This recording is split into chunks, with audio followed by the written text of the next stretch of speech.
Que l'Outaouais se lève. Votre source d'information. Société avec Frédéric Bérard. Comment ça va, mon ami Fred? Ça va comme c'est mené, disait mon grand-père. J'espère que c'est... Là, ouais. ça dépend des heures du jour. Ouais. Mais si c'est mené comme ton article 4, m'a dit de quoi? Attends une minute.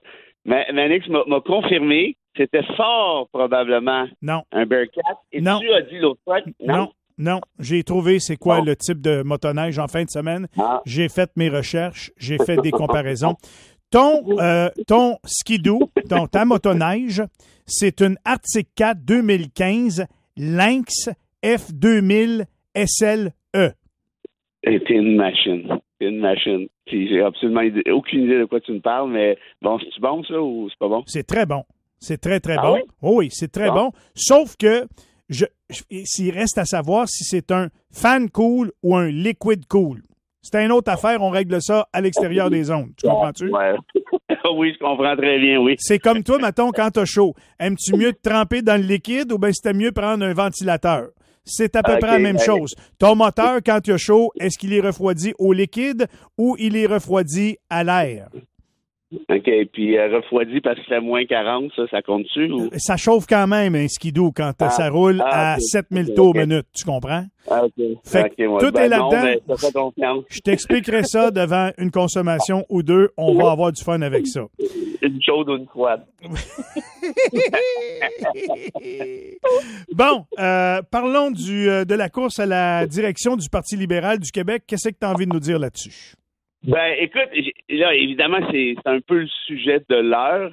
Ça fait longtemps que le PLQ l'attend, hein, cette course-là, parce que ça va faire un petit bout que Anglade est parti. Mm-hmm. Et quand on calcule ça, là, c'est en 2022, fait que ça fait, si je calcule, à peu près 2 ans et presque 2 ans et demi. Donc, un parti sans chef pendant autant de temps, je me souviens pas d'avoir vu ça. Tu te rappelles, hein, quand il y avait eu à prendre la décision à savoir quand aurait lieu la course, tout le monde pensait qu'elle allait dire 2024, puis on statuait 2025 pour laisser le temps aux gens de débarquer, à des leaders de qualité. Mm-hmm. Je pense, au début, quand ça a été annoncé, tout le monde riait. On disait, ben voyons donc, 2025, ça n'a pas de maudit bon sens, c'est bien trop long. Puis au final, je pense que c'était pas nécessairement une mauvaise idée dans l'optique où ils sont allés chercher des candidats, on peut les critiquer, on peut être en désaccord à 1000%, mais qui ont quand même une certaine envergure, envergure, je ne sais pas, mais notoriété, en tout cas. Là, puis oui. Je pense notamment à Pablo Rodriguez et à ton ami, et à mon ami, j'ai nommé l'ineffable, l'incontournable, parce que c'est un terme qui disait toujours. Parle-moi pas à matin. Pour être incontournable. Denis, impôt, Coderre. De toute beauté. De toute beauté. Et là, t'en as un troisième qui sort du champ gauche. En tout cas, moi, je le connaissais pas du tout. C'est Charles Milliard. C'est un drôle de nom, là. Je pense qu'il va se faire tirer la pipe. En fait, sûrement que c'est déjà arrivé souvent. Mais pour un gars qui fait de la politique, si jamais un jour il est au gouvernement, j'espère qu'il... En tout cas, s'il le met au Conseil du Trésor, il va en entendre parler de son nom. Mais tu vois, ce gars-là est sorti je répète, en ce qui me concerne, pour le grand public, de nulle part. Mais hier était lancée la course et c'est lui qui a fait la meilleure impression. Oui. Même pas proche. Je sais pas si tu as vu ça un peu, là. Oui. Mais tout le monde attendait Pablo Rodriguez avec les fanfares, les ci et les ça. Écoute, il est débarqué, ça sonnait en tout cas, le tu sais quoi, c'était tout croche, la grosse cacane de sardine. Il y a 2 députés à côté de lui, dont Fred Beauchemin, qui était un candidat lui aussi à la chefferie, qui vient de se rallier. Mais Beauchemin, dans un congrès à Lévis au printemps, il te l'avait rincé, Rodriguez, en disant « Je ne peux pas voter pour Rodriguez, il est associé au gouvernement Trudeau. Ce gouvernement-là a dépensé comme marin en cavale, qui est une expression que je trouve très drôle par ailleurs. Mm-hmm. Oh, puis là, tout à coup, il se tranche à Rodriguez. Et pendant l'annonce qu'ils font, ils s'en vont dire « puis on a d'autres mondes avec nous, là, notamment Carlos Letao, qui était l'ancien ministre du gouvernement Couillard, bien connu. » Et là, Antoine Robitaille, il est au téléphone. Ben oui, toi, il est avec Letao au téléphone, toi. Ben oui. Et là, il disait à M. Letao, vous appuyez donc Pablo Rodriguez. Il dit, c'est pas en tout. Ah, OK, ouais. Ben, c'est parce que là, c'est ça qu'ils sont en train de dire. Ça part mal en temps, là. Ça part pas bien, là. Hey, écoute, ça fait dur longtemps. Puis l'autre député écoute, j'oublie son nom, je veux pas être méchant, mais qui a pu redresser, je l'avais jamais vu, j'ai aucune idée c'était qui. Et là, tu vois, de l'autre côté, Milliard débarque. Puis ça, c'est intéressant, hein? Parce que ce gars-là, il est pas connu du grand public, je le répète, un petit peu plus aujourd'hui, mais quand même pas beaucoup. Mais il est très connu des militants. Parce que c'est un gars qui a été à commission jeunesse, c'est un gars qui milite depuis à peu près tout le temps, de ce qu'on m'a dit. Très jeune, une belle gueule, il se présente bien. J'ai écouté rapidement son allocution.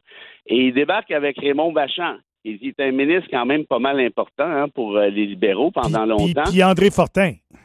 Oui, mais ça, c'est André Fortin, ça, c'est un gars de votre région. Ben oui. Super connu dans le parti, apparemment, solide, un bon ministre. Mais non, mais André Fortin, s'il avait dit oui, il avait levé la main, lui, à l'époque, c'était lui le chef, là.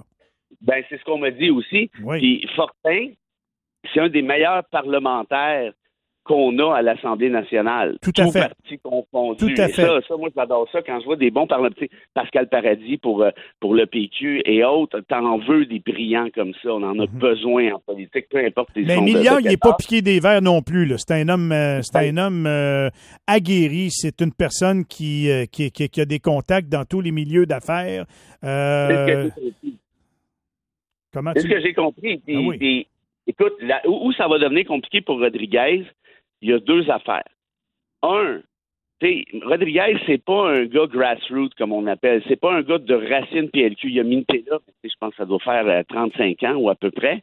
Alors que Milliard, il est dans le milieu. Et tu vois, hier, dans son annonce, il y avait plein de monde derrière lui, notamment le député Fortin, et notamment le député André Morin, qui est plus discret un petit peu, mais moi, Morin, je le connais bien, c'est un de mes amis. On est prof à la faculté de droit ensemble, et c'est l'ancien procureur, c'est l'ancien directeur des poursuites pénales fédérales au Québec. Tu sais, c'est pas un pied de céleri, là. C'est vraiment un gars qui a de l'allure et qui appuie un milliard qui sort à peu près de nulle part. Moi, je me dis, OK, bon, ben ça veut dire qu'il y a peut-être un peu d'avenir pour le PLQ, parce que là, ce même PLQ-là, on se le cachera pas, a un gros défi qui est celui-ci, aller regagner la confiance des francophones, notamment, pour pas dire, surtout en région. Et pour revenir à Rodriguez, donc lui, il n'a pas de ces racines-là dans le PLQ, ou à peu près pas, mais surtout, il est associé, collé au gouvernement Trudeau. Tu peux pas l'être bien plus. C'était lui qui était le lieutenant politique. Mais il y en a qui diront que peut-être qu'il est bien placé pour être capable de négocier avec le fédéral parce qu'il connaît tous les rouages du fédéral, étant donné son expérience au fédéral. Ça, on peut dire ça, mais toi, si tu t'appelles Pierre Poilievre, puis ça fait 10 ans que t'écœures Pablo Rodriguez à la Chambre des communes et vice-versa, connaissant Poilievre, vas-tu avoir le goût de signer un chèque plus important, par exemple, sur tel transfert à Rodriguez? Très bon point. Très bon point. Mais si t'es Poilievre, tu ne voudras pas plus signer avec Milliard non plus. Fait que, regarde. Non, mais si t'es Poilievre, pas de chicaner avec tout le monde. Fait que ça rendu là, c'est peut-être pas un argument. Mais bref, tout ça pour dire qu'il ne faut pas oublier que c'est des militants qui votent dans une course à la chefferie. C'est pas, pour ceux qui se posent la question, c'est pas l'électeur, par exemple, moi, X, Y, Z. Il faut vraiment être membre d'un parti. Oui. Et donc, de ce fait-là, moi, je regarde ça aller puis je me dis, ouais, Milliard est peut-être parti avec une longueur d'avance. Et le fait les gens sont tellement écœurés du gouvernement Trudeau pour toutes sortes de raisons. Moi, je pense que Rodriguez traîne ça comme une trolley de casserole, puis ça va être compliqué. Très intéressant comme commentaire. Le plus beau de ton commentaire, c'est que dans les candidats sérieux, tu n'as pas parlé de notre ami commun, qu'on n'aime pas trop. Fait que juste ça me fait un bon. J'ai tellement failli te le dire. Bon, ben, j'ai fini mon laïus, puis j'ai rien à dire. Non. Qu'il aille payer sa maison, là, puis après ça, on réglera le reste. Comprends-tu? Un gars qui braille. Ah oui, l'impôt, j'ai trouvé ça difficile, j'ai eu des problèmes de ci, puis de ça, puis essaie de faire pitié. C'est parce que si tu dois de l'argent à l'impôt, c'est parce que t'en as fait de l'argent. Donc, tu l'as envoyé ailleurs. Puis ça, c'est plate, là, mais c'est pas vraiment notre problème, là. C'est pas, il n'y a pas d'injustice là. On en a déjà trop parlé. On en a déjà trop parlé, mon Fred. C'est fini. Denis Coderre, on passe à d'autres choses. On tourne la page. C'est terminé. Pauvre lui, dans le fond. Pauvre monsieur. Je dis ça comme ça. C'est triste. Oui. C'est tellement triste. C'est ça. Il y a beaucoup de gens qui doivent trouver ça bien triste. Il y a tellement pas écœuré de monde, Denis, en 25 ans que... Ouais. Il a tellement pas essayé de faire perdre des jobs à tout le monde, moi compris. Hein. Je l'ai jamais compté celle-là, mais il a déjà essayé de me faire perdre ma job, lui, au métro. Voyons donc, toi. Oui. Écoute, on a fait une entrevue ensemble. Le ton avait monté, évidemment, parce qu'il est arrivé avec son nouveau livre, je sais pas, Penser Montréal ou je sais pas quoi. Puis là, je lis ça. C'était pas lui qui l'avait écrit, mais ça, il s'en cachait pas nécessairement, mais c'était quand même un peu weird. Tu publies un livre, c'est pas toi qui l'a écrit, mais en tout cas, ou à peu près pas. Et là, évidemment, il y a du Camus dans son livre. Ah, puis toi, Camus, c'est ton frère, ça? T'es Camus, toi? Ah oui, Camus, OK, tu dis Camus. Bon, ben très bien. Je dis, comme ça, t'as lu Camus? Ah, ouais. J'ai dit, comme quoi, mettons? Comme quel? Ça n'a pas veillé tard. Il est allé voir le boss, le propriétaire, en fait, après. Et comme par hasard, il y a des volets de l'entrevue qui ont disparu au montage. Eh bien. Ah, ben, c'est sa technique. Nous autres, après une entrevue à Télé Sportive, imagine-toi donc, où ça a brassé pas mal. La fois, il m'a traité de petit caniche. Il est allé voir les patrons, puis ça m'a été confirmé par les patrons, parce que quand on n'a pas renouvelé mon contrat à TVA Sport, on m'a expliqué 2-3 affaires, dont celle-là.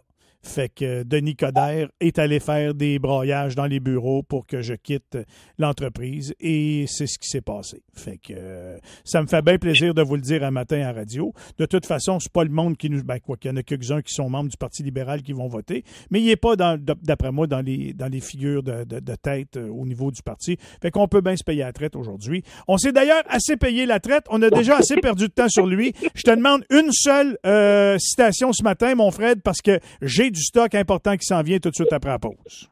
OK, bon, ben, vu que tu as du stock important, je vais te dire les niaiseries tout de suite. Oui, vas-y. Alors, Kafka. Et ça veut pas dire que je le pense, mais je trouve ça drôle compte tenu du contexte. Oui. Kafka, le célèbre écrivain tchécoslovaque à l'époque, disait ceci, mon Michel. Oui. Un idiot, c'est un idiot. 2 idiots, ce sont 2 idiots. 10 000 idiots, c'est un parti politique. Et pelaille. Ouf! Quand tu y penses, ouais. C'est pas mal. Moi, je commande pas. Moi, je relate des citations, c'est tout. Et je te remercie de si bien le faire et on se retrouve vendredi sans faute. Avec grand plaisir. Salut, mon idiot.